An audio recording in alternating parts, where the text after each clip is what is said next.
Sziasztok! Sziasztok! Azért van ez a csatorna, hogy megmutassuk, hogy hogyan jutunk el egy bulig, hogy miket csinálunk előtte, hogyan szervezzük meg azt, hogy ki jöjjön ide, hogy miket kell elintézni, és hogy kiből áll össze a klub a színel csapata. Kikből állnak össze.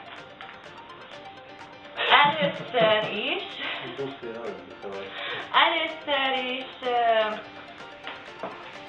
megnézzük azt, hogy kit szeretnétek itt a legtöbben látni. Az a célunk, hogy létrehozunk egy olyan helyet, ahol jól érzitek magatokat, és igényes legyen. Ezért próbálunk mindig olyan sztárvendéget hívni, akit szerettek, és mindig más stílusút. Most ilyen hozzánk Mr. Miss. Egy hét múlva lesz a buli, 2 hétfő van, 21-én lesz a buli. Megjöttek a jegyek. Már Jahában készülünk, elővételben már kapható ez is. Itt vannak az engedélyek. Szóval a lényeg, hogy szeretnénk véleményeiteket, hogy kit gondolnak a következő bulira, mit szeretnétek, mivel változtassunk, mit szeretnétek többet látni. Esetleg most próbálkozunk olyan téren is, ma járdiskora minden összejön, hogy DJ sztár vendéget hívunk, nem csak fellépő, mert hogy azt is tudni kell, hogy egy DJ itt van két és fél órát nálunk, egy sztár fellépő, meg legjobb esetben is most egy órát van itt. Megpróbálkozunk most egy DJ-nél is. Úgyhogy írjatok nekünk, hogy kit szeretnétek, mi Kukira gondoltunk, olyan Music FM-nél zenél minden este hallgatjátok őt, a Ligetben is rezidens, úgyhogy mi rá gondoltunk, elég sok embert von magával, mivel olyan zenét is játszik, ami a fiatalabbaknak is tetszik, és az idősebbeknek is. Szóval a lényeg, hogy szeretnénk egy olyan helyet itt Nagyorosziban, ami a környékről a fiatalokat nem arra fogja ráindani, úgymond.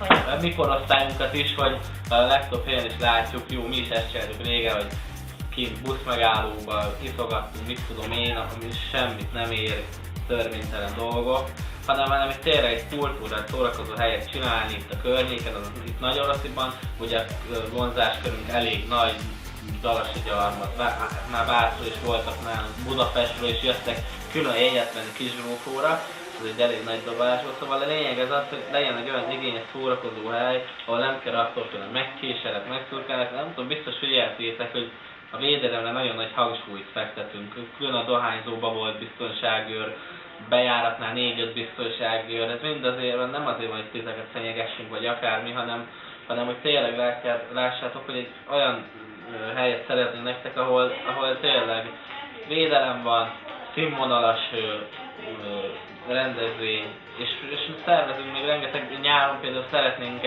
egy olyan csinálni, egy kültéri rendezvényt, ahol 4 sztárvendéget elhoznánk ide a kis falunkba. Visszajön Kisgrófó, az én nagy kedvencem.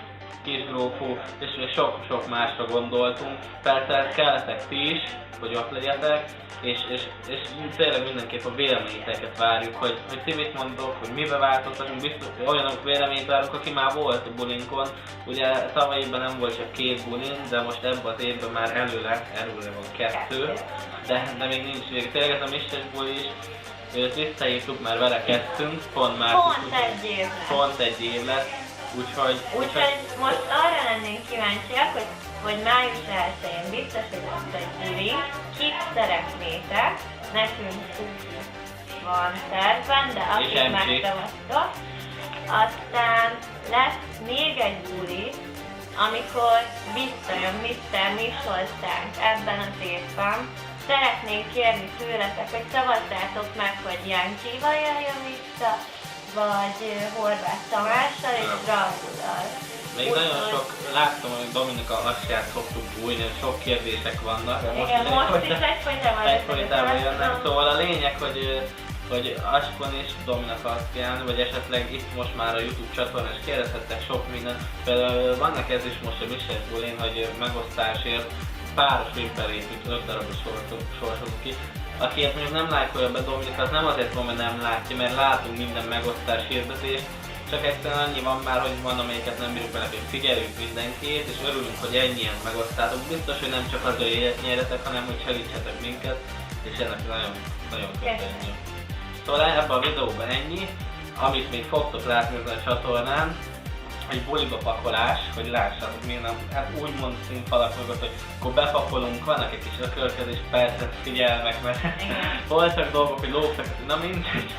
Szóval lesznek dolgok, fogtok mindent látni, bepakolás, akkor tervezgetés, hogy rakjuk ki a falakat, stb. Na és aki nem szeret semmit, vagy aki, az úgy mondom, amit nem szeret senki, a másnap, mikor lemegyünk és minden szét van robbanva, mint egy bomba robban. De a legfeszültebb pillanat a buli előtti 1 óra, amikor... Szóval sztorikat fogunk mesélni, legközelebbi videónkban remélem többen is itt leszünk, mondjuk a biztonságok közül, és vagy hogy ők itt látnak, de biztos a 21. buli előttről kaptok videót, mármint az egész kis összevágott filmet. Szóval ebben a videóban így ennyi. Úgyhogy köszönjük, hogy megnéztétek, és kövessetek be minket. Sziasztok!